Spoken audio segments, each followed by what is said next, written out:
Hello, everybody, and welcome back to another episode of The Push with Nick and KP. I'm KP. Nick is here in attendance with me once again because today we're going to be going through our NXT recap from this week. So this will be the 29th of April edition of NXT.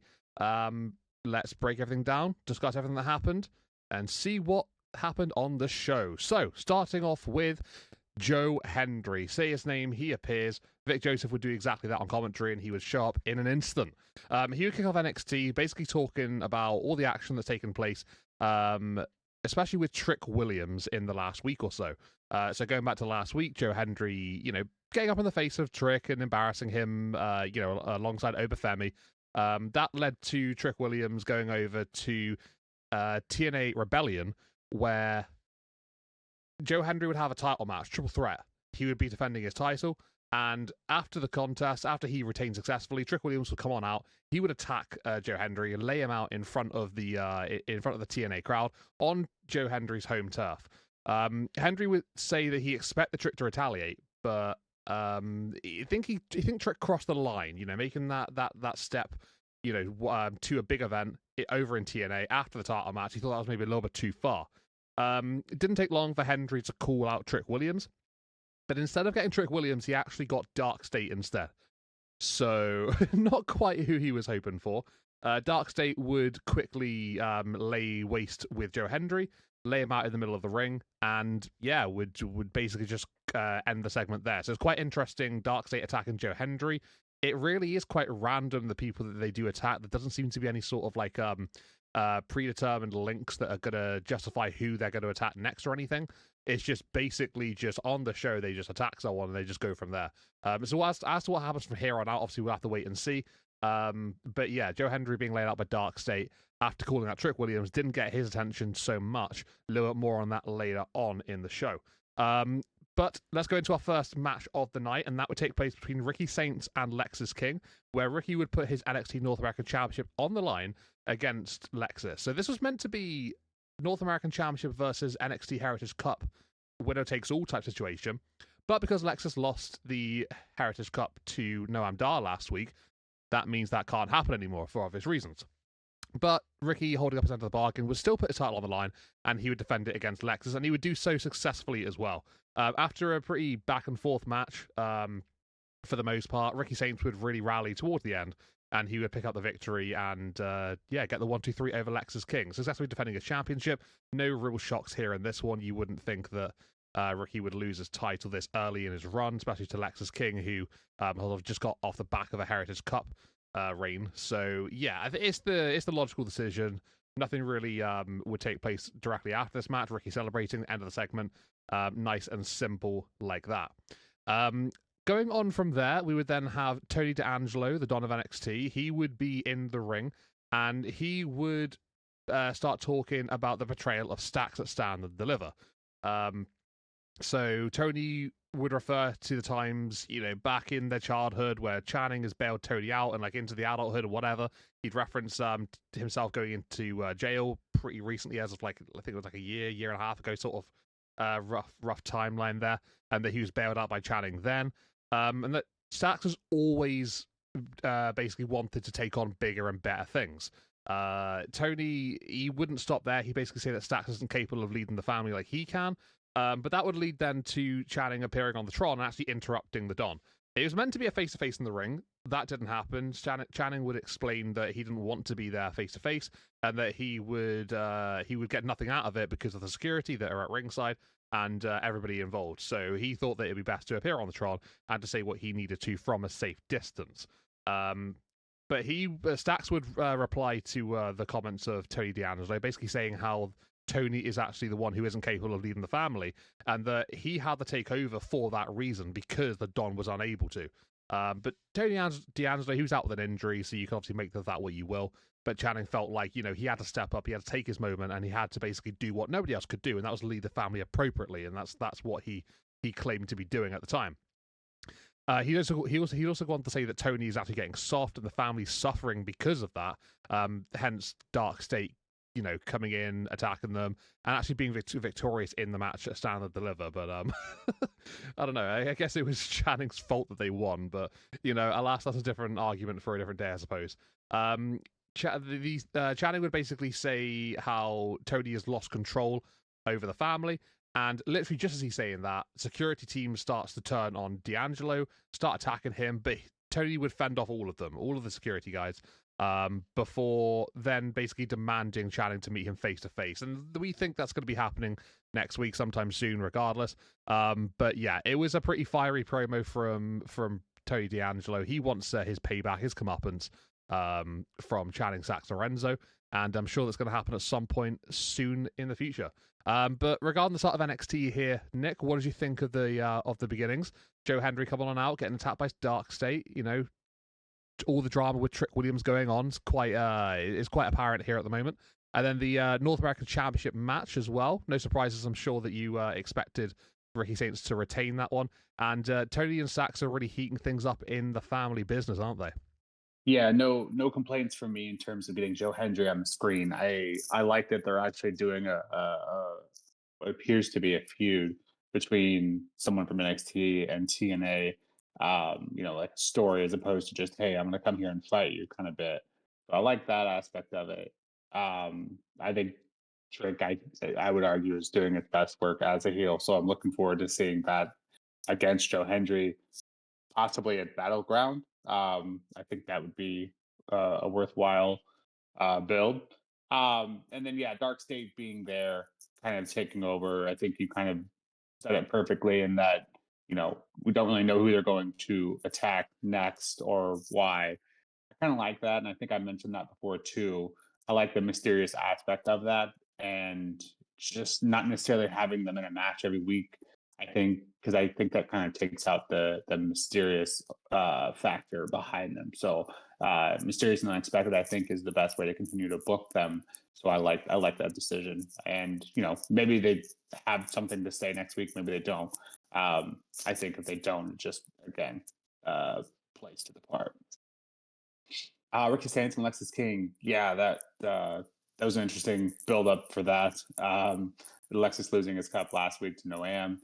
I like that as well. This was a good match, obviously with an expected outcome, but Alexis King continues to earn my respect in terms of from an in-ring aspect. Obviously, he can go on the mic, but didn't know if I cared for him too much in the ring, but he continues to prove himself.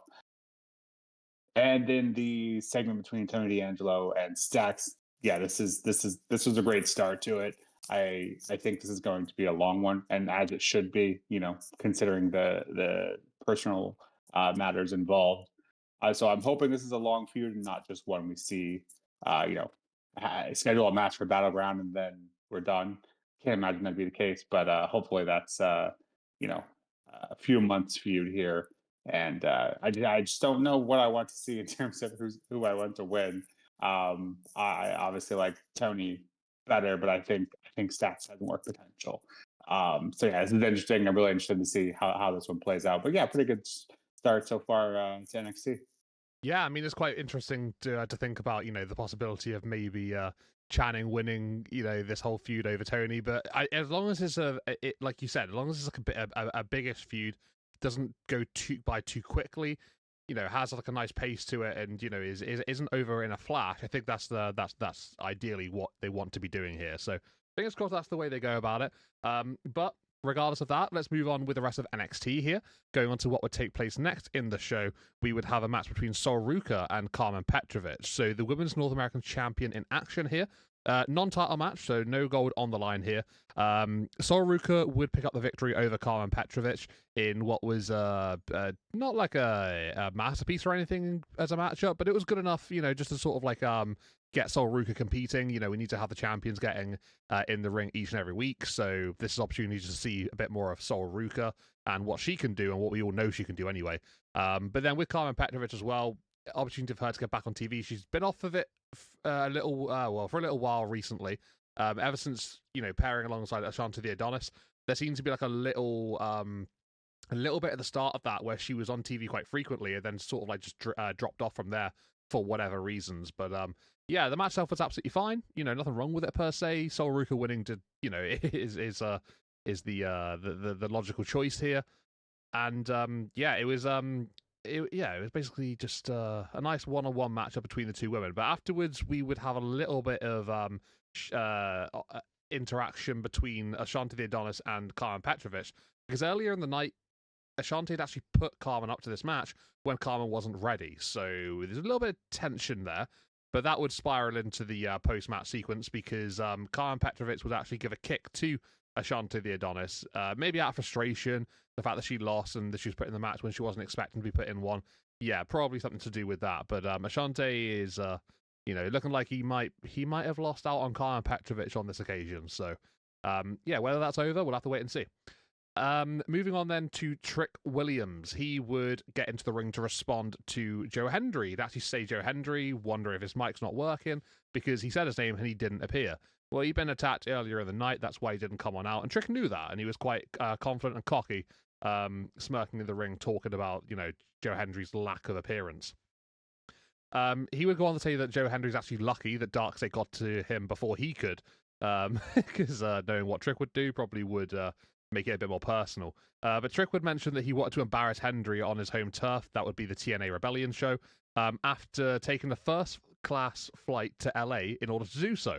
So, getting a bit of the swag on there with Trick Williams, flexing a little bit. But he'd go on to say that whilst he was in LA, that wasn't the only thing he was doing there. He would also be given a Hollywood opportunity on a show called Real American.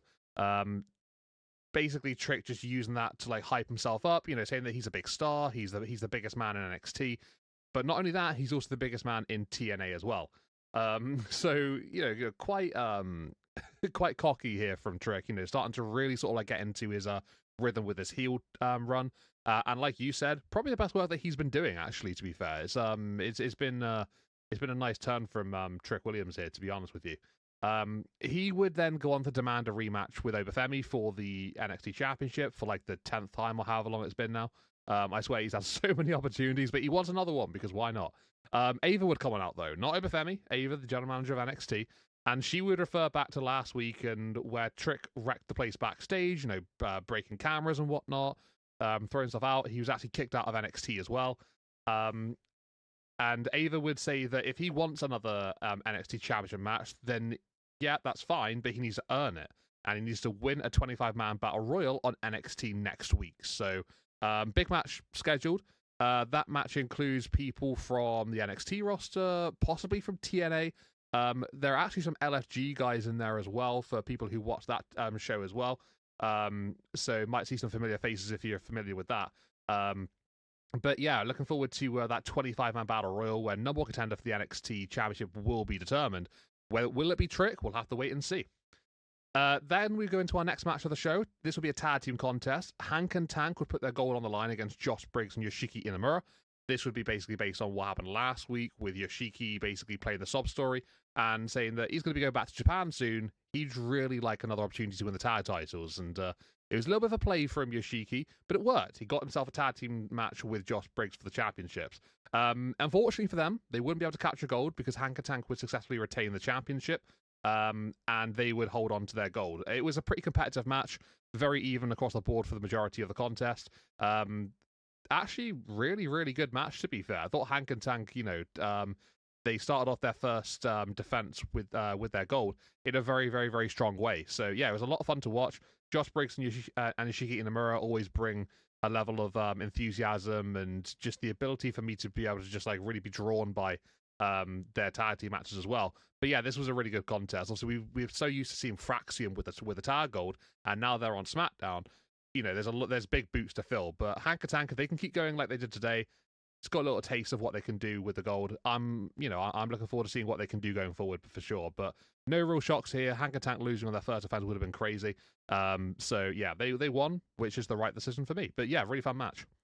And then speaking of tag team contests, that would also be what we'd have in the main event. We would have iyosky, the Women's World Champion from Monday Night Raw, coming on down to NXT, teaming with Jordynne Grace to take on Roxanne Perez and Julia, who have been up on Monday Night Raw, getting in the business of both iyosky and Rhea Ripley recently.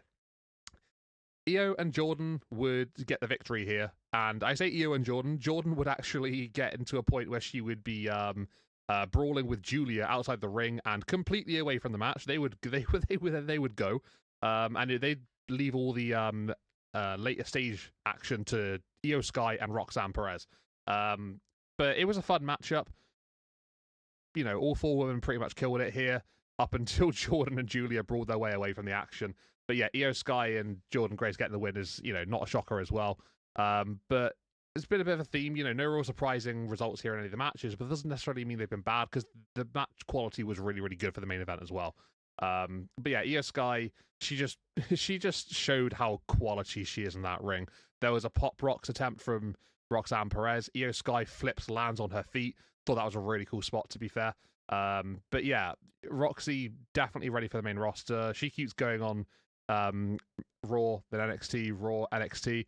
Maybe she's just working both shows for the time being. Like, it looks like it anyway. But yeah, I won't talk about will she be on main roster now because we don't know anymore. But yeah, great contest to end the show. Io Sky and Jordan Grace with the win. Io, you know, holds her gold over Roxy to end the segment and to end the show. It was a fun watch, to be fair, main event. What did you think of these segments though, Nick? Sol Ruka versus Karen Petrovic, Trick Williams, you know, getting one back on Joe Hendry, and then that big announcement for next week for the Battle Royal. Hanker Tank's first defense, thought it was pretty fun. What about you, though? And then that main event with Io Sky just showing how good she really is. Yeah, the Carmen Petrovic match, Sol Ruka. Yeah, that was a, as you kind of alluded to, a fine match. Obviously, this is more about Carmen and Ashante and their issues. Personally, I kind of forget Ashante is around lately, and I think that they probably realized that it's probably, you know, no longer worth her time. So I imagine, you know, we'll see that come to a head. I don't know exactly, you know, maybe this was just that. I don't know exactly how you end that in terms of, obviously they're not going to have a match. Maybe, you know, Petrovic just tells her, you know, I'm done, and that's that. But I don't think Carmen needs him anymore, anyways. So I'm okay with that. And then we also see the Ruka being teased about who her next challenger should be when Kalani comes back and says that, you know, she should be her next challenger. And we see Zarya step in on Sol's behalf and says, "Well, no, you have to go through me first." I'm not sure if this is Zarya being protective of Sol or perhaps jealous, but I think that's an interesting angle going forward as well. Trick Williams coming to the ring again. Yeah, I mentioned that earlier, but I think I like Trick as a face, but I think it was becoming a bit old and stale for sure.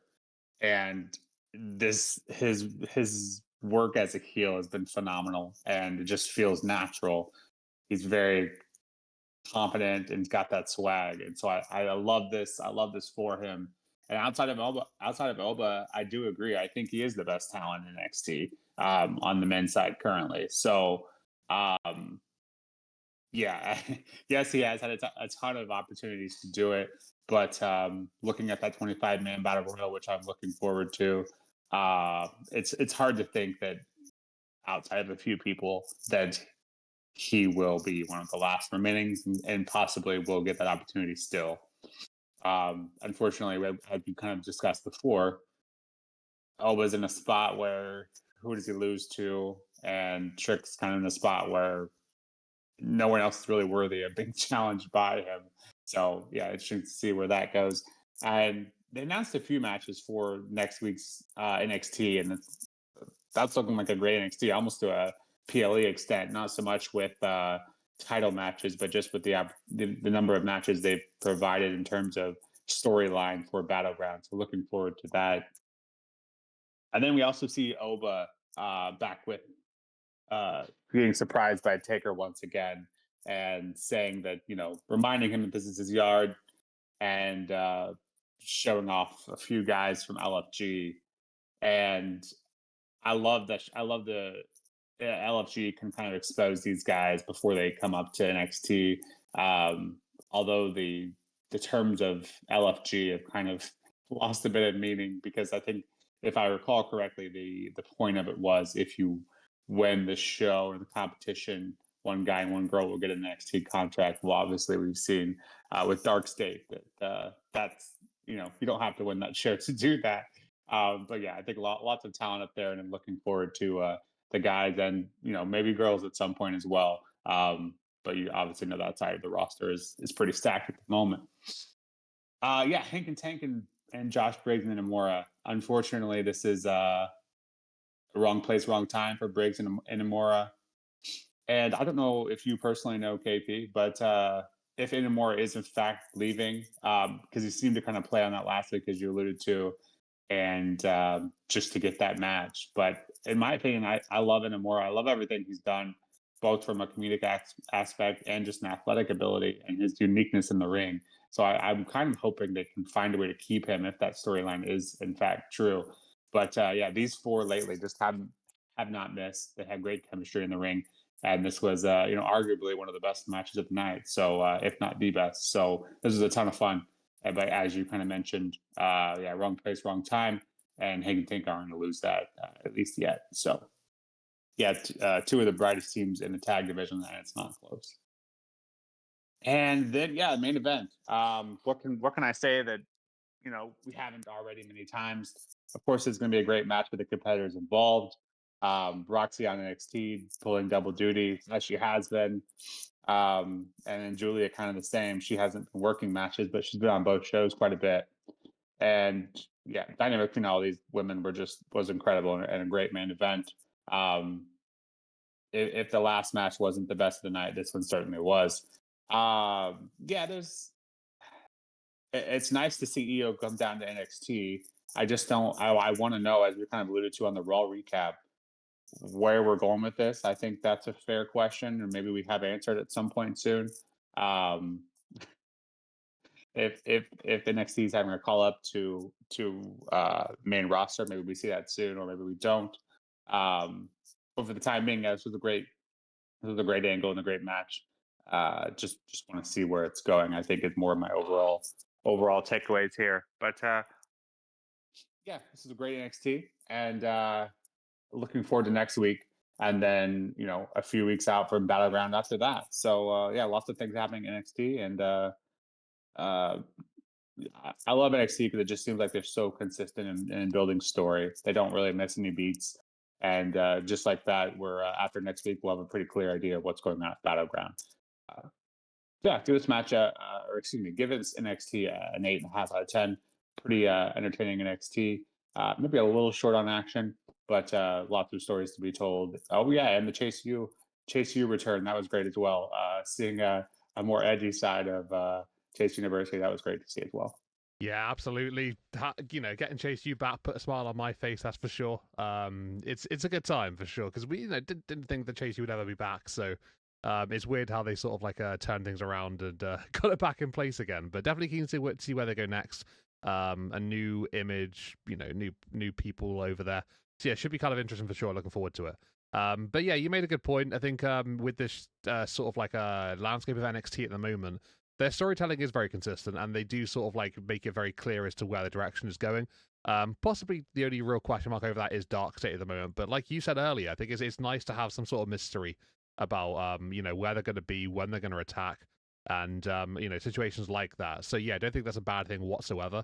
But yeah, in terms of everything else, it seems to be like we're getting answers pretty much straight away. So yeah, Battleground does have a nice sort of like build to it at the moment, and yeah, we can sort of like envision where it's sort of headed with everyone involved. So yeah, good stuff from NXT once again. I give it an 8 out of 10. Yeah, I think you mentioned maybe a little bit short on action. I think that's maybe the main thing I have in this one. It was very promo based. There were a lot of promo segments. I felt like, but yeah, I think it's not a bad thing. It's just like for the wrestling purists, I think maybe another match in there would have been quite nice. But I think the segments themselves, not taking anything away from them because they were very important in their own rights. So it's not really criticism; it's more like a preference thing. But yeah, really good show. 8 out of 10 was I think it's fair for this one. It's a very consistent thing. But there you go, guys. That is our NXT recap for this week. If you're liking what we're doing here, then please consider hitting a like on the video and subscribing to our channel for staying up to future content in the as we go along. More recaps coming very, very soon. With SmackDown, that's coming up this weekend, and possibly us continuing our If We're Being Honest series as well with a new episode. So stay tuned for that. Let us know in the comments what you think of all things NXT and anything else with regarding the push. Yeah, we'd love to hear what your thoughts are. But for now, everyone, thanks for tuning in. been a pleasure. This has been The Push with Nick and KP, and we'll see you all next time. Thank you, everyone, and goodbye.